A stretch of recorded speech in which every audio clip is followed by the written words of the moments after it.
प्रभु यीशु मसीह के नाम में सबको शालोम। प्रियो, हमारे जीवन में हर दिन कोई ना कोई निर्णय लेना पड़ता है। आज हम जो कुछ भी हैं पिछले समय लिए गए निर्णय का परिणाम है, और कल हम क्या होंगे वो आज लिए जाने वाले निर्णयों के ऊपर आधारित है।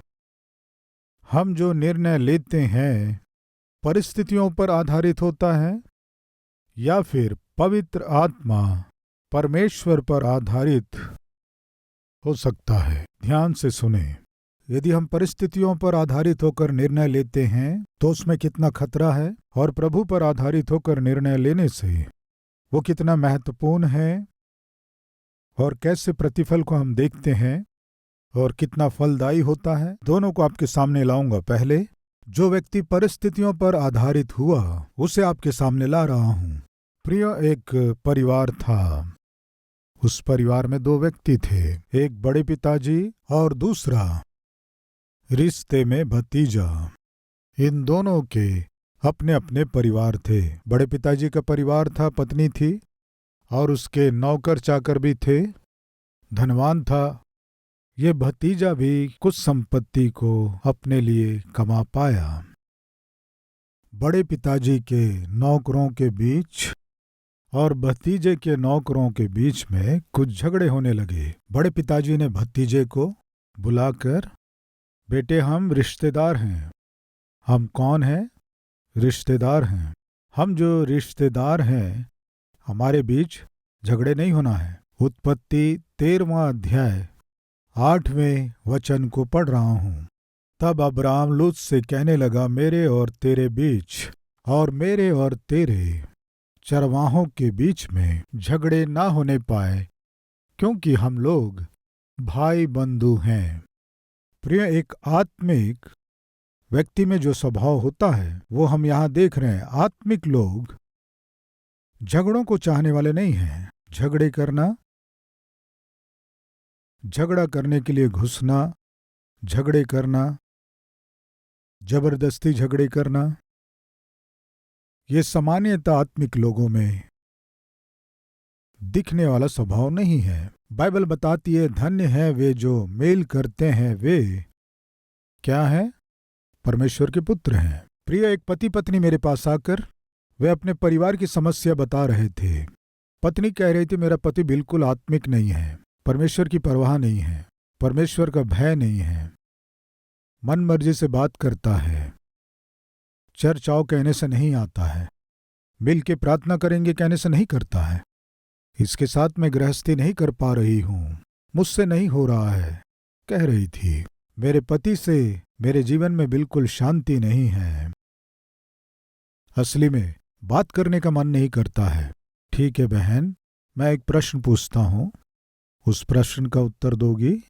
बताइए पास्टर जी, आप दोनों में अच्छा आत्मिक कौन है? मैं ही हूं।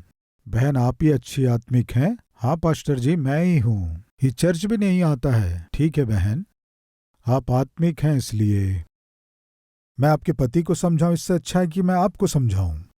नहीं पास्टर जी, मुझे नहीं समझाना है, पहले इनको समझाइए। आप किसे समझाना है? इसे समझाओ। फिर अभी आप मुझे बताइए, जो बात सुनते हैं उन्हें समझाना या नहीं सुनते उन्हें समझाना है? बताइए बताइए। अच्छों को बताने से समझेंगे, बुरों को बताने से समझेंगे क्या? उस बहन ने साबित कर दिया कि पति बिल्कुल अच्छा नहीं है और वो बहुत अच्छी है, इसलिए मुझे किसे समझाना है? अच्छे को समझाना या बुरे को समझाना है? बताइए। बुरे को समझाने से समझेगा क्या? नहीं समझेगा। इसलिए मैं पूछा, आप बहुत आत्मिक है ना? हाँ पास्टर जी, मैं बहुत आत्मिक हूं। बाइबल में क्या है जानते हैं? जो मेल कराते हैं वो धन्य है, वे परमेश्वर के पुत्र हैं। अभी आपके परिवार में शांति चाहिए या मेल चाहिए तो वो किसके हाथ में है? बहन, आपके हाथ में है। मत्ती उसका 5वां अध्याय 9वां वचन। धन्य है वे जो मेल कराते हैं कहने से आशीषित लोग। इंग्लिश में क्या है कि blessed are those who bring peace और एट पीस और सिक पीस। जो मेल कराते हैं वे धन्य है, यानी वे आशीषित लोग हैं। सुन रहे हैं? मेल कराना सबसे संभव नहीं है, कुछ लोगों से ही संभव है। वो कुछ लोग कौन है कहने से? परमेश्वर के द्वारा। बताइए, परमेश्वर के द्वारा चुने गए लोग, परमेश्वर के द्वारा जो आशीष पाए हैं, केवल वे ही कर सकते हैं। बाइबल बताती है मेल कराने वाले लोग धन्य है, वे परमेश्वर के पुत्र हैं। मैंने उस बहन से क्या कहा? बहन, आप आत्मिक हैं, इसलिए आपके परिवार में शांति रहना है तो वो आपके हाथ में है। मेरे हाथ में क्या है पास्टर जी? इस दुष्ट के साथ रहना। फिर शुरू हो गई। तब मैं अंत में एक बात पूछा, आप कुछ ना सोचें, आप दोनों में कौन अधिक बोलता है? पूछा। बिना किसी मतलब के मुंह में जो आए बोलने वाला आप दोनों में कौन है? बताइए। इस तरह पूछने से मैं सोचा शायद पति कहेगा मैं ही ज्यादा बोलता हूं। लेकिन विचित्र बात क्या थी कि पति के कुछ कहने से पहले ही पत्नी बोली, मैं ही थोड़ा ज्यादा बोलती हूं, और ऊपर से शर्मा भी रही है। क्या कह रही है? मैं ही थोड़ा अधिक बोलती हूं पास्टर जी। हो, यानी इनमें थोड़ी आत्मिकता भी अधिक है, और साथ में और क्या अधिक है? और थोड़ा बोलती भी अधिक है क्या कोई ऐसी बहन है हमारे बीच? बहन, आप बहुत आत्मिक हैं, साथ ही साथ बहुत झगड़ालू भी हैं। ये कैसे संभव है? पता नहीं, कुछ लोगों के लिए संभव है। मैं पूछता हूं, हमारे बीच कोई है क्या? आप आत्मिक हैं तो आप ज्यादा क्यों बोलती हैं?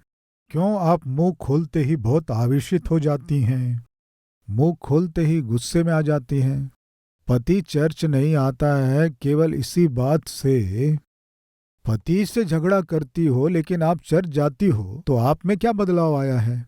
भाई सुन रहे हैं? आपकी पत्नी चर्च नहीं जाती है, आप चर्च जाते हो, तो आप जो चर्च जाते हो आपने क्या हासिल किया? आप जो चर्च जाते हैं, आप में जो अद्भुत आत्मिकता है वो क्या है? उस दिन वो बहन मैं ही आत्मिक हूं पास्टर जी बोली, और दूसरा मैं ही ज्यादा बोलती हूं इस तरह भी बोली।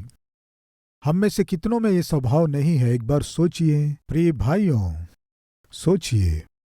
आप ही कहते हो चर्च जाएंगे, चर्च जाएंगे, चर्च जाएंगे। आप ही चर्च चर्च कहते हो, आत्मिकता आत्मिकता कहते हो, प्रार्थना प्रार्थना करते हो, पत्नी को मारते हो, मन मर्जी से पत्नी को सताते हो, तंग करते हो, परेशान करते हो, नरक दिखाते हो, और फिर रविवार आते ही जल्दी चलो जल्दी चलो जल्दी चलो ये कहकर चर्च जाने के लिए जल्दी करते हो। मैं पूछता हूं, आपकी आत्मिकता का और जो व्यवहार आप कर रहे हैं उसका कोई मेल है क्या? एक बार सोचिए। मेल कराने वाले कौन है जानते हैं? परमेश्वर के पुत्र हैं। उस दिन उस बहन से मैंने कहा, बहन आपका पति दुष्ट है कह रही हो ना? आपके दुष्ट पति को समझाने की जगह आप आत्मिक है ना, आपको समझाना आसान है। आपके घर की शांति आपके हाथ में है। मेरे हाथ में क्या है पास्टर जी? बाइबल में लिखा है। क्या लिखा है बाइबल में? जो मेल कराते हैं वे कौन है? कौन है? धन्य है, वे परमेश्वर के पुत्र हैं, परमेश्वर के बच्चे हैं। मेल को हासिल करना या मेल कराना या मेल को शांति को दिखाना, ये केवल परमेश्वर के बच्चों के द्वारा ही संभव हो सकता है। मेल मिलाप को चाहे बिना, झगड़े करना, शांति को चाहे बिना, अलग रहने की कोशिश करना, मेल को चाहे बिना, मन मर्जी से जीना है चाहना, ये सामान्य रूप से शैतान के अधीन रहने वाले लोगों में दिखाई देने वाला स्वभाव है। अब्राहम के चरवाहों और लूत के चरवाहों के बीच में झगड़े हो रहे थे। प्रिय, उस समय अब्राहम और लूत शांति और मेल के साथ जी रहे थे। ऐसे समय में संपत्ति के कारण उनके बीच झगड़े होने लगे। संपत्ति के कारण झगड़े। प्रियो, हम देखते हैं भाई की शादी होने तक, छोटे भाई की बड़ी बहन की शादी होते तक, ये सभी भाई बहन एक घर में और एक ही छत के नीचे जब तक रहते हैं बहुत एडजस्ट करते हैं, एक ही प्लेट में खाते हैं, बड़ी बहन के कपड़े छोटी बहन पहनती है, छोटी बहन के कपड़े बड़ी बहन पहनती है, एक दूसरे के चप्पल पहनते हैं, और भाई भी आपस में एक दूसरे के कपड़े पहनते हैं। बड़े भाई का जूता छोटा भाई पहनता है, छोटे भाई का बड़ा भाई पहनता है। ये लोग कितने मेल जोल के साथ रहते हैं। शादी हो गई, बड़े भाई छोटे भाई, बड़ी बहन छोटी बहन की शादी हो गई। लेने देने के विषय में थोड़ा फर्क आ गया। पिताजी ने जो बंटवारा करके दिया उसमें थोड़ा अंतर आ गया। 2 मकान थे, एक 3 कमरों वाला था और एक 2 कमरों वाला था। पिताजी ने सोचा भाई बहन आपस में समझेंगे, 25 सालों से साथ में मिलकर रह रहे हैं ना। ये सोचकर छोटी बहन थोड़ी पढ़ी लिखी है, आने वाले समय में कमा लेगी, बड़ी बहन थोड़ा कम पढ़ी लिखी है, ये सोचकर 3 कमरों वाला मकान उसे दे दिया। बस वो पिताजी से बात करना छोड़ दी। पिताजी से बात करके 3 कमरों वाला मकान अपने नाम करा ली, सोचकर बहन से भी बात करना छोड़ दी। है क्या कोई आज हमारे बीच में संपत्ति के झगड़े, भाई से बात करना छोड़ दिए, बड़ी बहन से बात करना छोड़ दिए, थोड़ा सोना कम मिला है इसलिए, जमीन थोड़ा कम मिला है इसलिए झगड़े, जो बात करना छोड़ दिए हमारे बीच में है क्या? आप कलह में झगड़ों में अगर जी रहे हैं तो आप आत्मिक व्यक्ति नहीं हैं, आत्मिकता आप में नहीं है, इसे ना भूलें। जब तक संपत्ति बढ़ी नहीं, बहुत शांति थी इनमें। संपत्ति के कारण परिवार का मेल मिलाप दूर हो गया। आज हमें बहुत से लोग धन संपत्ति को चाह रहे हैं, ऐश्वर्य को चाह रहे हैं। कृपया ध्यान दीजिए, बाइबल बताती है धन का लोभ सारी बुराइयों की जड़ है, ना भूलें। और धन कमाना है और थोड़ी संपत्ति कमाना है, ये सोचकर धन कमाने के लिए गलत काम करेंगे तो उसमें थोड़ा ना थोड़ा या अधिक रूप से बुराई ही होगी, इसमें कोई संदेह नहीं है। इसलिए प्रभु के दास ने कहा, मुझे इतना धनवान भी ना बना कि पेट भरने के बाद तू कौन है कहूं, और मुझे भूखा भी ना रखना कि मैं चोरी करने लगूं। इसलिए जो मुझे चाहिए वही मुझे दे, जो मेरी आवश्यकता है उतना मुझे दे। आज इस वचन को सुनने वाले प्रिय भाई बहन, आप क्या चाह रहे हैं? आप धन को चाह रहे हैं क्या? तो फिर परमेश्वर को ही भूलने की स्थिति आ जाएगी। सावधान, धनवान होने के कारण बिगड़े हुए बहुत से लोग हैं, निर्धनता के कारण बिगड़े हुए बहुत कम हैं, ऐश्वर्य के कारण पाप में कामों को करके बिगड़ गए ऐसे बहुत से लोग हैं, लेकिन निर्धनता के कारण बिगड़े हों ऐसे बहुत कम लोग हैं। जो ऊपर है उसका गिरना आसान है, लेकिन जो नीचे है वो कहाँ गिरेगा? जो नीचे है वो गिरेगा क्या? प्रिय भाई और बहनों, उनका धन बढ़ गया और उनके बीच में झगड़े होने लगे, उनके चरवाहों के बीच में झगड़े होने लगे। अब्राहम बड़ा था इसलिए, मन उसका बड़ा था इसीलिए लूत को अपने पास बुलाया, बेटे तुम इधर आओ, तुमसे बात करनी है। हाँ पिताजी, सुनो बेटा, तुम्हारे चरवाहे और हमारे चरवाहों में झगड़े हो रहे हैं, ये अच्छी बात नहीं है, और ऊपर से हम लोग आत्मिक हैं, अन्य जातियों के बीच हम निवास कर रहे हैं, हम आत्मिक हैं। देखेंगे 7वां वचन, अब्राम और लूत की भेड़ बकरी और गाय बैलों के चरवाहों में झगड़ा हुआ। उस समय कनानी और परिज्जी लोग उस देश में रहते थे। इसलिए इस बात को देख रहे हैं कितना अद्भुत है। चरवाहों और चरवाहों के बीच झगड़े हो रहे थे, अब्राहम और लूत के चरवाहों के बीच झगड़े हो रहे थे। प्रियो, कनानी और परिज्जी लोग अन्य जाति थे, उनके बीच रह रहे थे। इसीलिए अन्य जातियों के बीच हम जो भाई बंधु हैं, झगड़ना परमेश्वर का अपमान है। इसीलिए हम जो अपने आप को आत्मिक कहते हैं, हमें चीखना चिल्लाना नहीं है, क्योंकि अन्य जाति देख रहे हैं। इसलिए ये समझ हम में से कितने लोगों में है? मैं पूछता हूं प्रिय भाई और बहन, ये समझ हम में से कितने लोगों में है? हमारे चारों ओर अन्य जाति लोग रहते हैं, हमारे घरों से आत्मिक गीत सुनाई देते हैं, क्रिसमस के समय घर के ऊपर स्टार दिखाई देता है, आप अपने आसपास के लोगों को केक बांटते हैं, रविवार आते ही हाथ में बाइबल लेकर आप चर्च जाते हैं, सारी दुनिया जानती है। यानी आपके आसपास के लोग जानते हैं कि आप क्रिश्चियन हैं, आत्मिक हैं। जब सारा संसार जानता है कि आप मसीही लोग हैं, आपके घर से चीखना चिल्लाना सुनाई देगा तो पति पत्नी होकर घर में आप लड़ेंगे झगड़ेंगे तो ये किसका अपमान है? बड़ा भाई और छोटा भाई एक दूसरे के बाल पकड़कर, एक दूसरे का कॉलर पकड़कर घर के बाहर आकर एक दूसरे से लड़ रहे हैं तो मैं पूछता हूं, इससे किसका अपमान होगा? बताइए बताइए। पिता का अपमान होगा। कितने लोग मानते हैं? दो भाई आपस में कॉलर पकड़कर लड़ते हुए घर के बाहर आए, समझो उसे देखकर पिता कितना दुखी होगा। निश्चय कहेगा, अरे मैं अभी तक जिंदा हूं, मैं मर गया हूं सोचकर तुम मेरे घर में एक दूसरे से लड़ रहे हो क्या? यदि तुम इस तरह लड़ोगे तो मैं समाज में कैसे सिर उठा पाऊंगा? कहेगा या नहीं? निश्चय कहेगा। एक इज्जतदार पिता, एक सम्मान पाया हुआ पिता, निश्चय बेटे आपस में कॉलर पकड़कर लड़ रहे हैं तो कहेगा, मैं अब तक जिंदा हूं, मेरी बेइज्जती मत करवाओ। प्रिय भाइयों और बहनों, शारीरिक पिता से आत्मिक पिता जो स्वर्ग में है बहुत महान है। तो हमारा पिता जो स्वर्ग में है महान है तो, और इस पर आप विश्वास करते हैं तो पति पत्नी के रूप में आप अपने घर में झगड़ रहे हैं, लड़ रहे हैं, मर रहे हैं तो, और आसपास के लोग सुन रहे हैं तो पिता का कितना अपमान होता है। प्रिय अब्राहम आत्मिक था।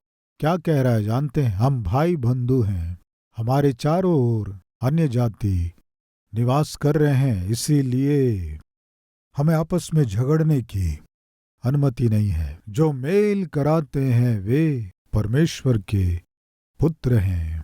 प्रिय भाई, कभी आपने अपनी पत्नी से इस बात को कहे हैं क्या? हम अन्य जातियों के मध्य रहते हैं, हम आत्मिक हैं, इसलिए हमें घर में झगड़ने की अनुमति नहीं है। मेरी गलती है तो क्षमा कर, शांति से जिएंगे, मेल से जिएंगे। मेल कराने वाले परमेश्वर के संतान हैं, हम परमेश्वर के बच्चे हैं, हमें घर में क्यों झगड़ना है? इस तरह क्या कभी अपनी पत्नी से मेल करके अब से हमें लड़ने और झगड़ने की आवश्यकता नहीं है? आपके जीवन में कभी आपने ऐसा कहा है क्या? बहन, मैं पूछता हूं, सुनिए, हम आत्मिक हैं, जीवित परमेश्वर पर विश्वास करने वाले हैं। इस तरह लड़ने झगड़ने से परमेश्वर का अपमान होता है। हमारे बीच अन्य जाति हैं, इससे बिल्कुल परमेश्वर की महिमा नहीं होती है। इसलिए अब से मैं मुंह नहीं खोलूंगी। अब से आप भी या तुम भी मनमर्जी से मत बोलना। हम मेल के साथ जिएंगे, जब तक जी रहे हैं शांति से जिएंगे। हम आत्मिक हैं, चीखना चिल्लाना लड़ाई झगड़े करना नहीं है। इस तरह कभी भी आपने अपने पति से बोली हैं क्या? उस दिन अब्राहम कह रहा है, प्रियो बेटे, हम आत्मिक हैं, हमारे आसपास जो रह रहे हैं वे अन्य जाति हैं, इनके बीच हमें क्यों झगड़ना है? हमें झगड़ना नहीं है। ये कैसा स्वभाव है? ये आत्मिक स्वभाव है, ये आत्मिक व्यक्ति का स्वभाव है, ये परमेश्वर के संतानों का स्वभाव है। जो मेल को चाहते हैं वे परमेश्वर के बेटे और बेटियां हैं। अब से मैं कभी भी अपने बड़े भाई या छोटे भाई से या छोटी बहन से झगड़ा नहीं करूंगा। धन संपत्ति के लिए झगड़ूंगा नहीं। निर्णय लीजिए, ये भला है।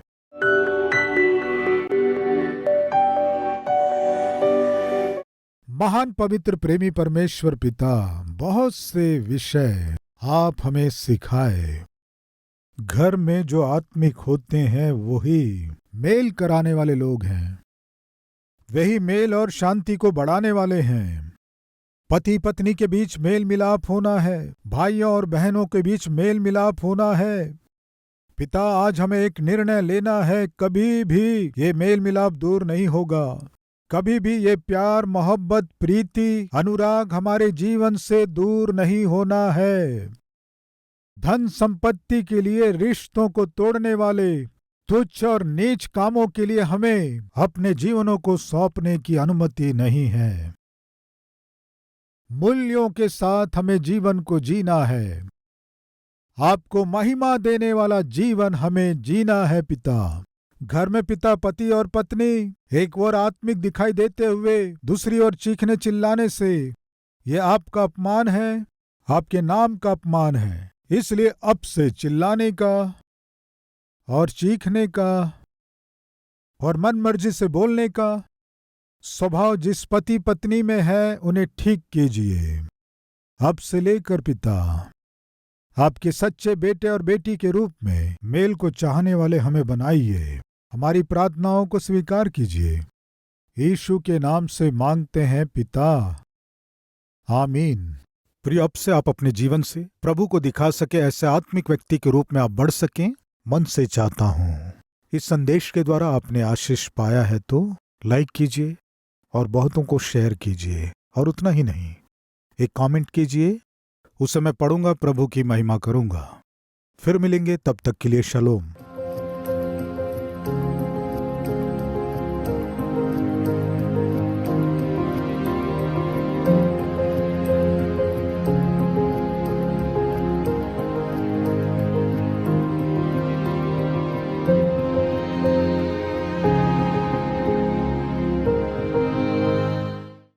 हमारा पता Calvary, post box number 30, Kukatpally, Hyderabad 72।